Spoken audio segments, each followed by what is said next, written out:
So we've got a very interesting topic today, which is trust, transformation, and triumph. Of course, Fintech is all about transformation, so that one was a bit of a no-brainer. And I was wondering how we will actually sandwich transformation with trust and triumph. But the trust part actually comes easy because, needless to say, finance and hence Fintech, which is basically finance powered by technology, is one of the most regulated sectors, whether it is globally or in India. And it has to be that way because it involves the flow of money, it involves people's life savings and everything that they will live for. And being the most regulated sector is for the sole purpose of creating trust. So this sector, when we look at the foundation of trust, and you'll sort of see this coming up, but I thought we'll represent this by looking at a foundation. So foundation of Fintech being trust. And what really is trust? Why is this trust important? The trust is to do with a user being confident and being comfortable, being secure, that anytime they want to use a particular product or service, it is going to be available to them. And it will work in a manner that they can rely on. They will not be surprised. They will not be put to an inconvenience. And their interest will be taken care of.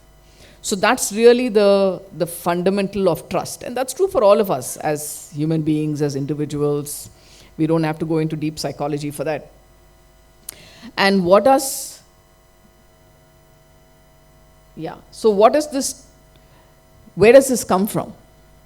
So this comes from the fact that a system, and when we talk of any fintech, and let's look at all the fintechs around, the unicorns that we just spoken about, and he also interestingly spoke about all these complex regulations that the industry needs to bear with. But that really lends itself to creating that foundation of trust. And customer interest, protecting the customer's interest, is fundamental to that. So when we look at the various facets that get covered on this, you of course have availability and reliability. A fintech system has to be available when I have to use it, right? So it needs to have really high level of uptime. It needs to have a very high level of reliability. So that means security. And today when we look at security doesn't just come from regulations. There's a lot of very strong support that is available even from the policy side, from the government side. Numerous agencies are there. If I take the example of NCIPC, so they really look at just critical infrastructure, which could be power, which can be large networks, exchanges, so on and so forth, to say that all critical infrastructure of the country is protected. And recently we've come out of situations of a lot of geopolitical stress at the borders, and we were unscathed by it. Not that we were not attacked, but we came out unscathed by it. And that really is the foundation of security and reliability. And then we look at transparency. So transparency means same rules for all. The rules are available. The rules count as being equitable and are accessible to everybody.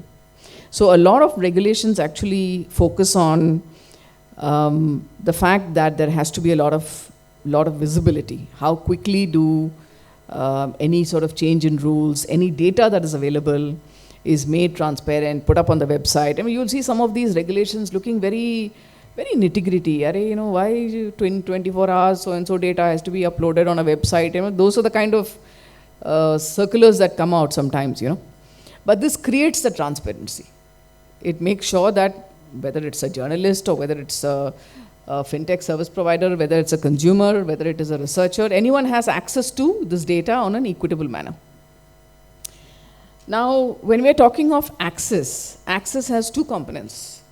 One is to say, hey, yes, of course, it's fair access. if A wants to access the service, B wants to access the service, they are both going to be treated at par. However, access is not available to everybody. At least access was not available to everybody, and that's really the power of what fintech has brought to the table, where the whole digital revolution of the last decade and a half has made access possible. So it's created reach, and when we say it is fair, transparent, equitable, it's truly taking that access to everybody. And that's a very fundamental and important part of trust. So we also look at, and I want to talk a little bit about this regulation piece. And interestingly, I took over in my role about 7 to 8 months back. And one of my first meetings with a senior officer at the regulator, he said, of course, you are a market infrastructure, you are a first-line regulator, but you're also a fintech. So yeah, so everyone is a fintech today. Fintech is not curtailed to the definition of fintech the way we understood it earlier, which is basically startups who are disrupting and become fintechs. Today, the whole financial industry is a fintech. Either they are powered by fintech, in the back end, or they are, enabled by fintech in the front end, or they are acting like fintechs. So when we bear that lens, then a lot of other measures associated with customer protection start coming in. So one of the examples, in any network or exchange will really be what one would call the SGF, which is the Security Guarantee Fund, which means it doesn't matter in an interoperable network, no matter one entity were to have a challenge. This makes sure that there is sufficient liquidity available that the pool will compensate for the fact that somebody is not able to do good their liability. And that ensures that the end consumer, either somebody who's making a trade or making a payment, doesn't matter what, is protected. That they don't have to worry at any point that because some counterparty in the ecosystem went down, that they are going to have any trouble. So I just wanted to call out some of these elements as aspects that are actually have created that trust in the system. And when we look at grievance redressal, so earlier this would have been, call up the call center and, go to your mobile app, so on and so forth, all of which also happens today. But there's also an element of digital redressal. And this is again something that regulators are getting more particular about, so that as easy that it is to make a transaction, a financial transaction, it is as easy to resolve an issue. And I think that's a bit of a journey that we are still in the midst of. And you can see that in sort of different stages of life cycle across various parts of the financial ecosystem. So let's move to transform. And I thought transform really is the various pillars that stand on the foundation of trust. And what are the elements of transform? What have driven transform? What is transformation? We don't have to talk to all of you because you are people driving transform. But what really is creating transform? On one side, there is technology, because this is finally fintech. And on the other side is the user need, the user experience. When a user experience is broken, when the user experience has friction, when the user experience is not smooth, takes time, then all of those are needs that will need to be satisfied. And that's really the role of transformation here. So at a very, very fundamental level, it doesn't feel very transformative, but it is, because that's the kind of impact it can create. So if we try to solve these problems in an incremental manner, it does not really make a big difference.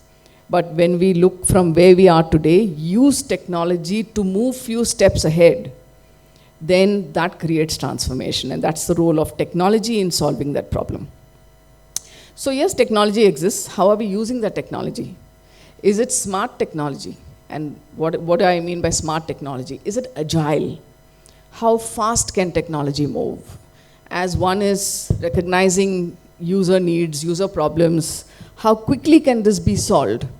And it's very interesting, though we are so proud of the fact that we have this great technology sector, we have great fintech, we are fantastic in products and services. Great design is very rare. It's actually very rare. The ability to modularize, the ability to change in a manner, that does not break something else, to have the kind of controls by which change can be fast, frequent, and yet not compromise reliability is still not something that we are there with.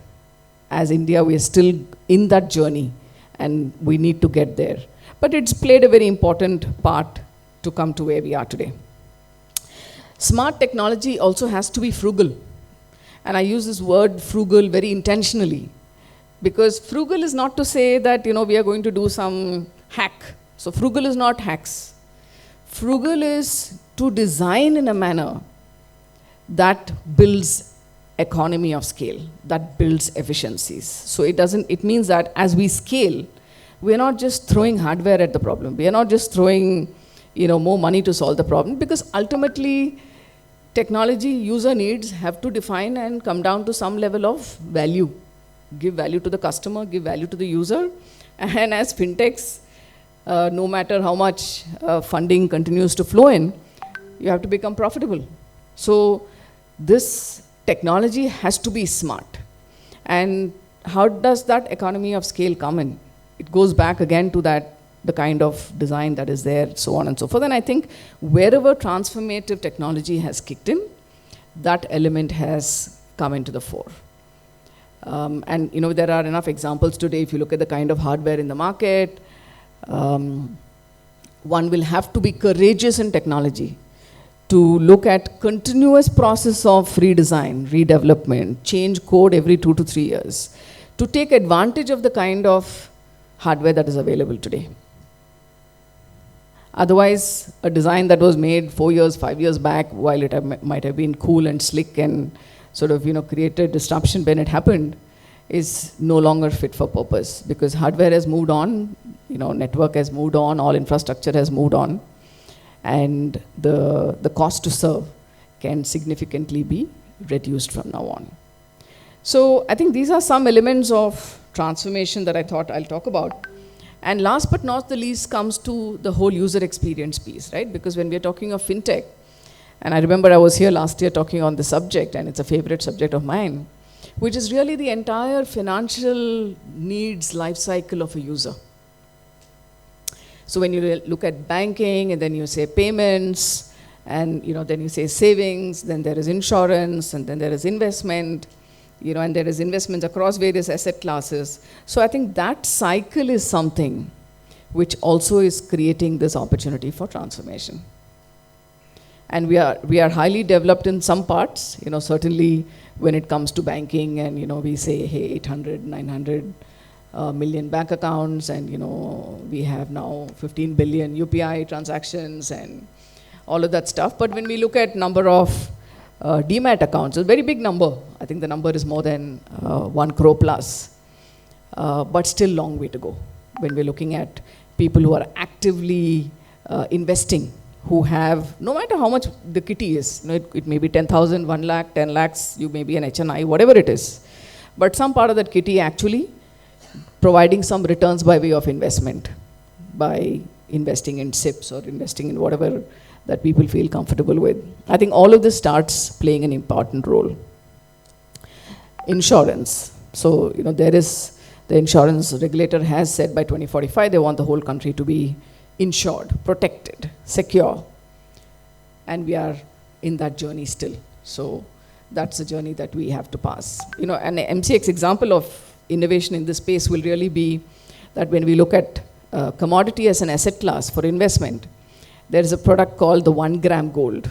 And it's really one of my favorites, because it's available as an investment product in a commodity that everyone understands, which is gold, and is available in a sort of ticket size, which makes it very affordable as well. And I think these are all the drivers of transformation that we see today.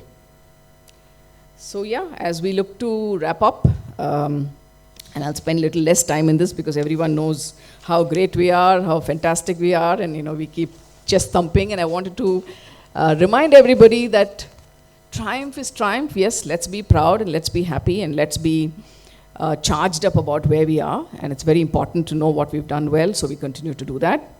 But we are only at a milestone.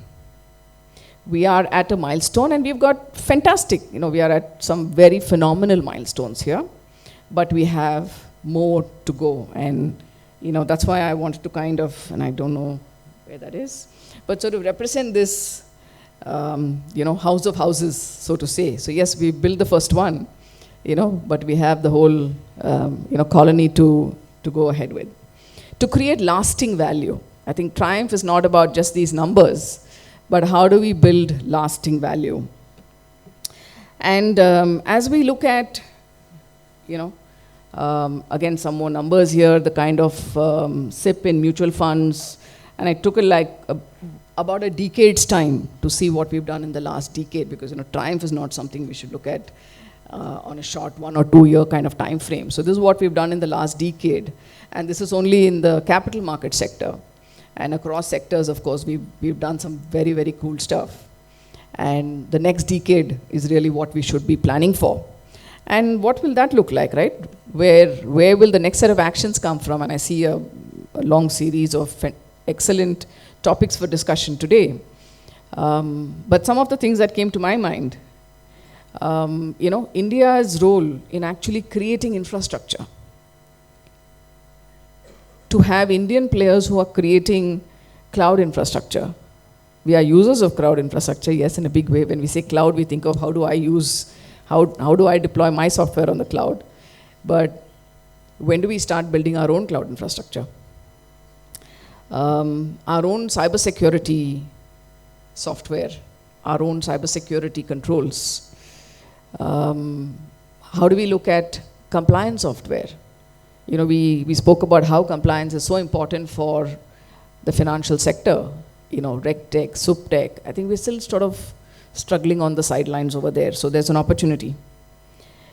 Fintech really, as a global code contributor, we use code, we use source code. When do we get to be a contributor there, right? And how do we really master this wave of AI? How do we look at distributed ledger? Already discussions have started about use of distributed ledger. How can we take, let's say, for example, immobile assets like land, create fractionalized value. Fractionalized value becomes tradable. It sort of opens up value. So yeah, that's all the way. It has some risks. It has some points of view. There'll have to be some guardrails. But we have the opportunity to get ahead of the wave there. And I think that's some examples that will come into play as we look at the next milestone of triumph. And with that, I want to just leave everybody here. That keep disrupting and keep creating and have fun. Thank you.